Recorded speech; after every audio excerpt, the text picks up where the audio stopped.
여러분 안녕하십니까? 코로나19 산발적 연쇄 감염이 이어지고 있습니다. 어제 오후 6시를 기준으로 코로나19 신규 확진자는 광주가 58명, 전남은 35명입니다. 광주에서는 광주시청에 입점한 카페 종사자가 확진돼 시청 직원 등 1000여 명이 진단검사를 받았습니다. 보도에 손준수 기자입니다. 광주시청 앞 선별진료소, 공무원과 시민들이 진단검사를 받기 위해 줄지어 서 있습니다. 광주시청 1층 카페에서 근무하는 직원 A씨가 코로나19에 확진돼 검사를 받으려는 방문자 등이 한꺼번에 몰린 겁니다. 가족을 통해 감염된 A씨는 평일 오후 시간대 근무를 했습니다. 광주시는 A씨가 근무한 지난 16일과 17일 카페를 찾은 공무원 등 1000여 명을 대상으로 진단검사를 완료했습니다. 검사 결과는 오늘 오전 나올 예정입니다. 광주에서는 학교발 감염도 이어지고 있습니다. 광주 남구 초등학교 3곳에서 학생들이 잇따라 확진돼 학생과 교직원 등이 전수검사를 받았습니다.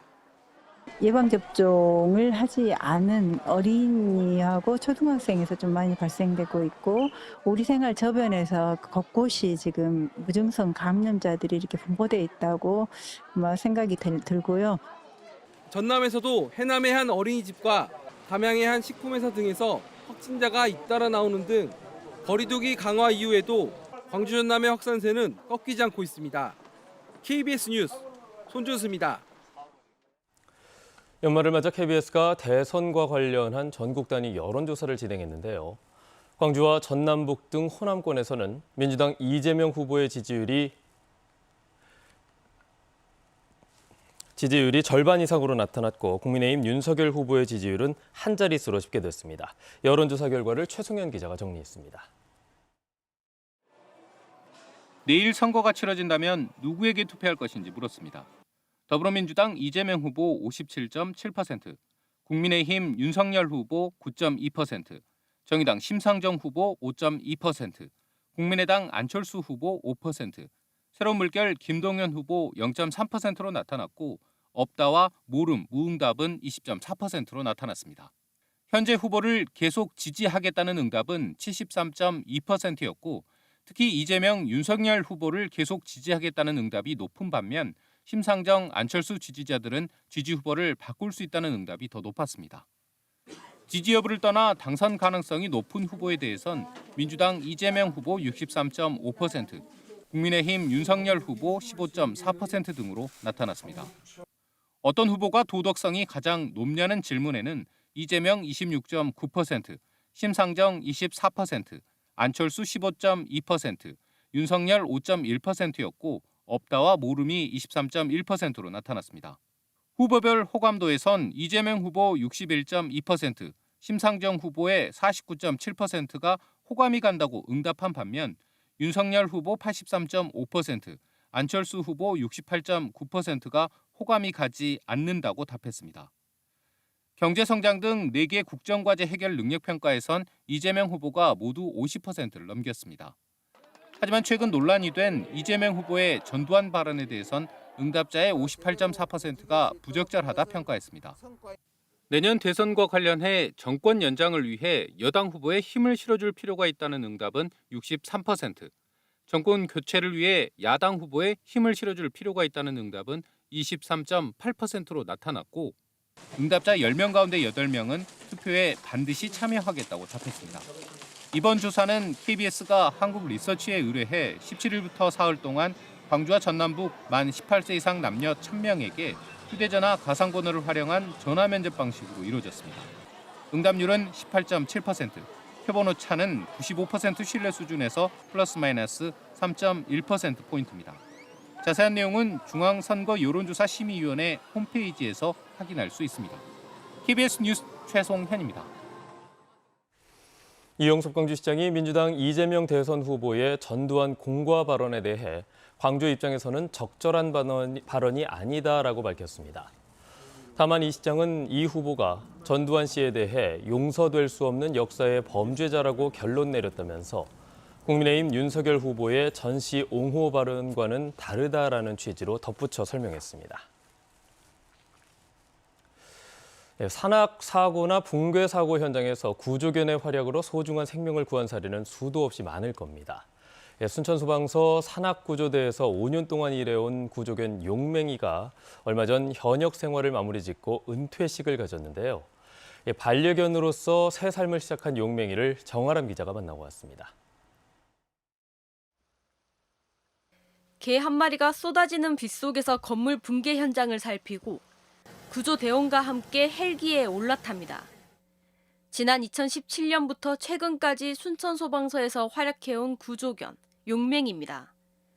독일 세퍼드종인 용맹이는 2019년 9월 태풍의 북상으로 산속에 고립된 40대 남성을 찾아내는 등 2명의 목숨을 살렸습니다. 붕괴 현장이나 깊은 산속에서 실종자를 찾아내는 등 믿음직한 구조대 팀원으로 활약해왔습니다. 용맹하고 체력이 좋아서 험준한 산악 지형에서 수색을 하면서도 엄청 뛰어난 실력을 발휘했습니다. 2014년 태어난 용맹이는 올해로 8살. 사람과 비교하면 50대 중반에 해당합니다. 보통의 경우 10살쯤 은퇴하지만 용맹이는 최근 고관절 이상이 발견됐고 계획보다 2년 앞당겨 현장을 떠나게 됐습니다. 산 곳곳을 누비던 용맹이는 5년간의 수색 활동을 마치고 반려견의 삶을 시작했습니다. 20년간 순천과 구례 등에서 의용소방대로 활동해온 박만희 씨 가족이 용맹이를 새 식구로 맞았습니다. 편하게 제가 대해주고 좀 가족같이 산책도 하면서 잘 지냈으면 좋겠습니다. 우리 용맹아, 우리 잘 지내자. 5년간 100곳이 넘는 재난 현장을 누비며 활약했던 구조견 용맹이. 반려견으로서 새로운 삶을 시작했습니다. KBS 뉴스 정아람입니다. 전라남도가 조류 인플루엔자 AI 방역 시설이 미흡한 농가는 오리 입식을 제한하기로 했습니다.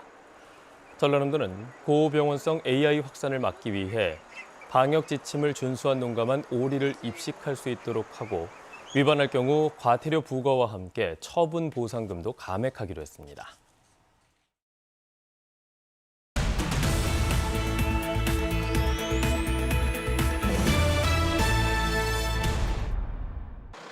나주시가 아동이 건강하고 행복하게 살아갈 권리를 보장하는 유니세프 아동 친화도시 인증을 획득했습니다.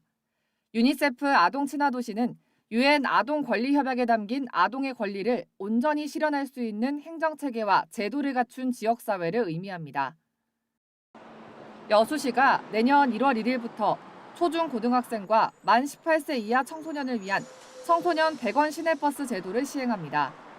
여수시는 시내버스를 이용하는 청소년들의 버스비 지원을 통해 이용자 부담을 덜어주고 대중교통 활성화에도 기여할 수 있을 것으로 전망했습니다.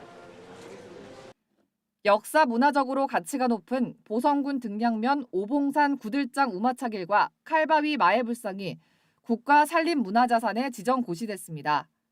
이번 국가산림문화자산 현장조사에 참여한 심사위원들은 석축을 이용해 정교하게 만들어진 우마차길이 지금까지 남아있는 것은 흔치 않은 일이고 칼바위에 새겨진 차이를 쓰고 있는 형태의 마애불상은 국가산림문화자산으로서 매우 가치가 높다고 평가했습니다. 구례군청에서 32년 재직한 김인호 홍보팀장이 1990년대 구례 5일 시장의 풍경을 담은 사진집 꿈속 같던 시절 그날의 풍경을 출간했습니다. 사진집은 보존 가치가 있는 구례 고유의 사진자료와 증언을 체계적으로 수집해 만들어졌고 구례군의 과거와 현재를 아우르는 모습이 널리 알려지도록 활용될 예정입니다. 지금까지 단신브리핑이었습니다. 네, 다음은 희망 2022 나눔 캠페인 이웃돕기 성금을 보내주신 분들입니다.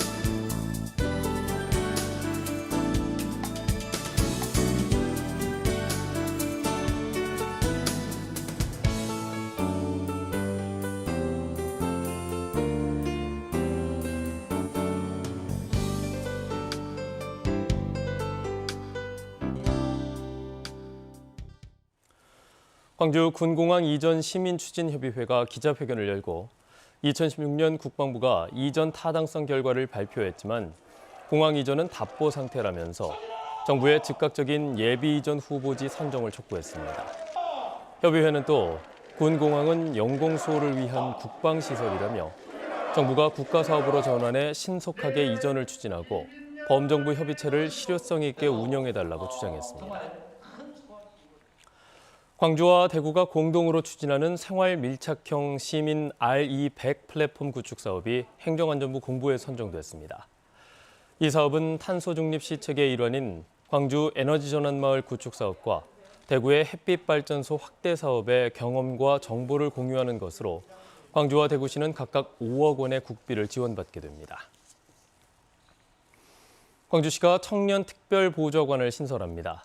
청년특보는 기존의 시청 내 행정조직인 청년정책관과는 별도로 채용돼 지역의 청년 문제와 청년 정책에 대한 의견을 시장에게 전달하는 역할을 맡게 됩니다. 지스트 의생명공학과 김재관 공동연구팀이 쥐 실험을 거쳐 알츠하이머병의 주요 원인 물질로 알려진 아밀로이드 베타를 초음파 뇌 자극으로 감소시키는 새로운 치료법을 발견해 관련 학술지에 게재했다고 밝혔습니다. 연구팀은 초음파를 이용해 아밀로이드 베타를 감소시키는 방법은 비교적 안전하고 부작용의 우려가 적어서 알츠하이머 환자에게 효능이 확인되면 이른 시일 안에 임상적으로 활용할 수 있을 것으로 전망했습니다.